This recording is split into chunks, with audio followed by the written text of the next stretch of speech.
lot of folks come to us and go, what can we do to improve our property and to give it a better shot at the next wildfire that might move through the city? So a couple of things we're recommending folks to do. First and foremost is defensible space. What is defensible space? It's really things that the homeowner can do to improve their landscape to stop the propagation of fire moving through their property.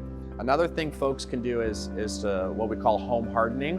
Home hardening is basically taking your existing structure and making it more fortified against the next wildfire that comes through. Things like covering your vent holes with a smaller mesh screen. It's removing vegetation and anything 5 feet away from your house. It really makes it a valuable asset to not only the people living in there, but also the first responders.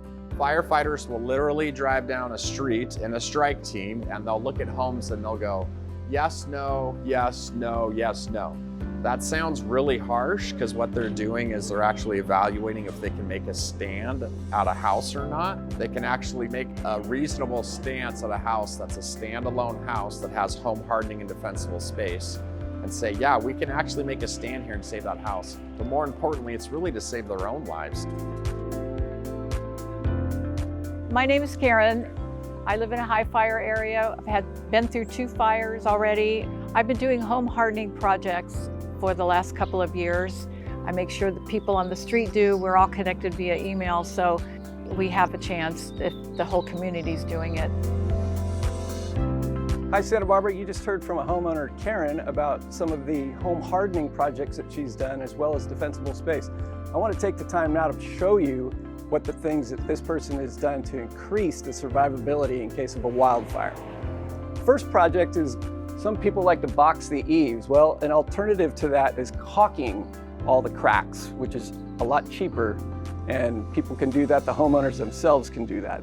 A couple other projects this homeowner has done to increase the survivability is they put in hardy board underneath here. This used to be wood, and so that increases survivability quite a bit. Another project all around the house are these vents. These vents have been replaced. They're heat-resistant vents, so if an ember or heat gets there, inside the honeycomb closes, not allowing any embers to get in under the house. Another upgrade that this homeowner has done to increase the survivability should the house catch fire is they've added an outdoor roof sprinkler system on top of the Class A composition roof. Okay, and one other upgrade this homeowner has done is they've taken out the single pane windows and put in double pane windows. What that allows is the heat not to come through a single pane, but a double pane will keep most of the heat out. Okay, now that we've shown you some home hardening things, we want to transition over to defensible space. The first space we want to show you is what's called Zone 0, which is behind me and on both sides of me. That's 0 to 5 feet out, no woody material along the house, increasing the survivability again. The second half of improving your survivability, right, is the flammable vegetation that you have. This backyard goes all the way down to the bottom, and as you can see, it's growing up right now, and she's getting ready to cut it back to where it was for 100 feet, which is required in the foothill zone of the high fire hazard area. Also, her neighbor has done their work. This further increasing the survivability of both homes now, and that is very important to get your neighbors on board with doing defensible space work as well.